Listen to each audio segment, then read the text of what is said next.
Today, I'm joined by the Conservative candidate for the mayoral elections in May this year, Susan Hall. Thank you for coming on the show for the very first time. For the second time on the show, we've got political commentator Matthew Stadland. He's our left in the corner. You've got me, Lee Anderson, and obviously I'm the Deputy Chairman of the Conservative Party. Susan, straight to it. Both Londoners in here today. That's great news. Mayoral elections, which way are you going to vote and why? I don't need to tell you, do I? I'm going to vote because I'd be the best mayor ever. Why is that? Because I care passionately. I'm a bit like you. I'm not what some people would class as a normal politician. I came into politics. Are you saying I'm abnormal? How are you saying? I'm saying you're slightly different. In as much as I ran a business and did quite a few things before I went into politics. Yeah. And you see things going horribly wrong and you think, I want to put that right. Yeah.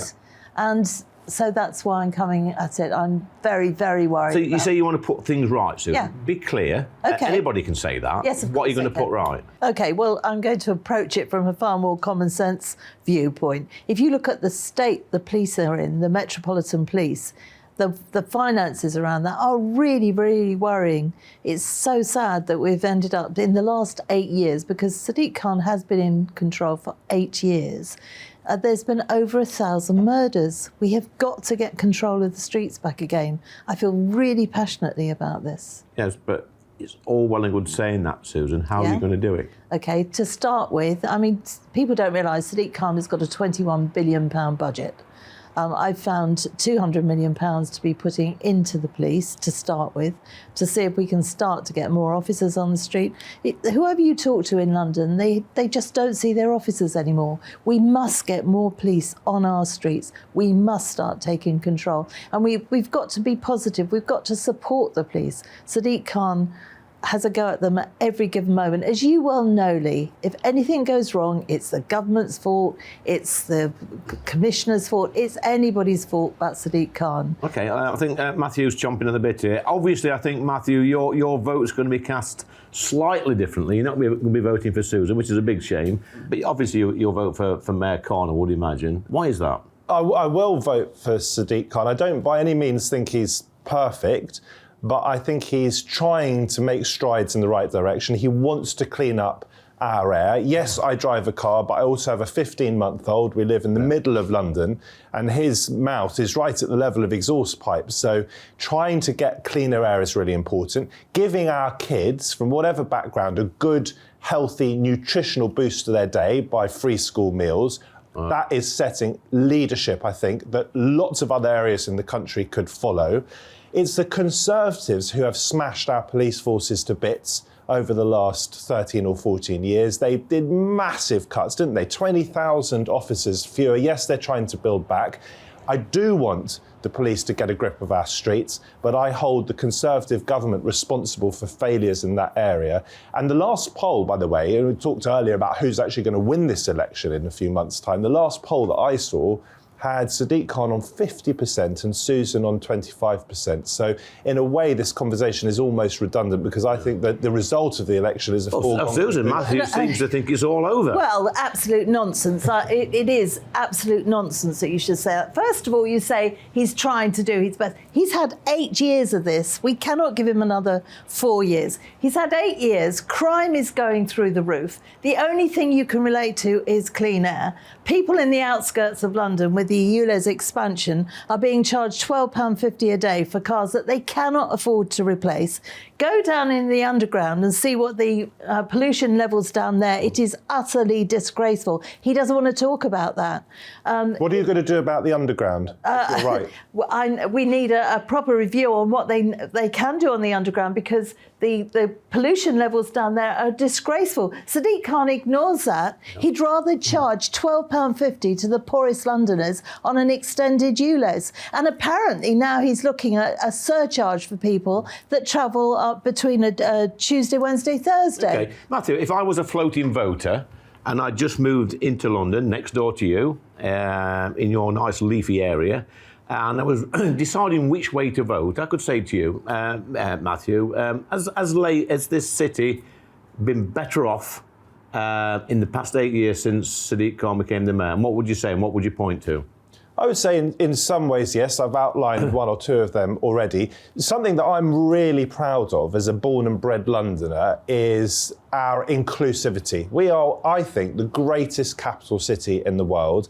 And Mayor Khan, for his faults, and he does have some faults, really wants to hammer home that message. This is a city for everyone. He is an inclusive mayor. And I have to say, and Susan and I get on well off camera. You were very nice to me earlier, but I was really disappointed to hear you suggest that Jewish voters were scared or frightened of Sadiq Khan. I'm Jewish myself. I don't feel remotely frightened by him. I think he is someone who wants to bring us all together. And if you remember on those New Year's Eve fireworks, yeah, I thought it was a bit egotistical to sort of say brought to you by the Mayor of London.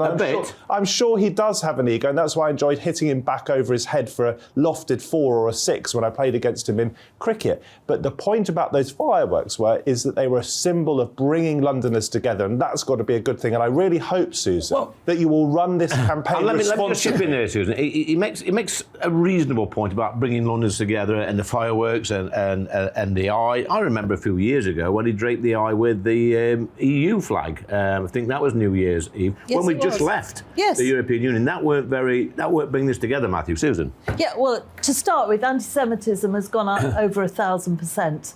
I didn't say that he was that people were frightened of Sadiq Khan's London, and bringing people together is very important. Yes. I'm absolutely for that. But if we look, young people can't afford houses. Why? Because he hasn't built enough. People are frightened of walking the streets because he's not looking after the Metropolitan Police enough. If you look at transport, we're now said to be the slowest city in the world, or from this latest survey they've done. Yes, we are, because of these ridiculous cycle lanes like the one in Park Lane. Yeah, I've seen it. Virtue signalling, that's all that was, virtue signalling. And that should come out straight away. There's one in the park next to it. So yeah, I know that he must have done some good things since being the mayor. Blank expression. I tell you what I do admire. He doesn't complain. He gets, like lots of politicians, death threats. Yeah. He is driven round. Strong character. No. He just gets death threats. But I mean, I do feel for him, and he never complains about that. He is driven around by armed officers, and I never hear him complain about that. But the three things that he's responsible for, which is building more houses, big failure, looking after the Metropolitan Police, massive failure, and everything to do with transport, whether it's our gridlock streets, whether it's the heavy pollution on the underground, whether it's dealing with strikes. He's suddenly shaken his magic money tree and got £30 million. Susan, Matthew, sounds like a black cab driver in London, because I have this conversation every single night with black cab drivers who make exactly the same points. Have they got a point? Or Susan, you sound like a campaigner and a protester rather than someone who's actually got concrete solutions for some of the problems that you identify. As someone who has lived in London all my life, I think there are fantastic things about our city still. I still think it's a great capital. But there are one or two areas which I would like serious attention. And I think it will be from Khan, because I think he'll win again. But if you were to win, I'd like you to look at it. I think we do need a more visible police force. Yes, we do. I think we need a clamp down on antisocial behaviour. But for that to happen, we need proper investment in youth services. And also, I don't know whether you've noticed this as a Londoner, but you see these delivery bikes. You know, there's been a huge boom in these mopeds. They race around London with no concern for the road. Not all of them, but a lot of them. And it's very difficult for the police to get a grip on this, because obviously if they start chasing them and one of them dies, that would be a disaster.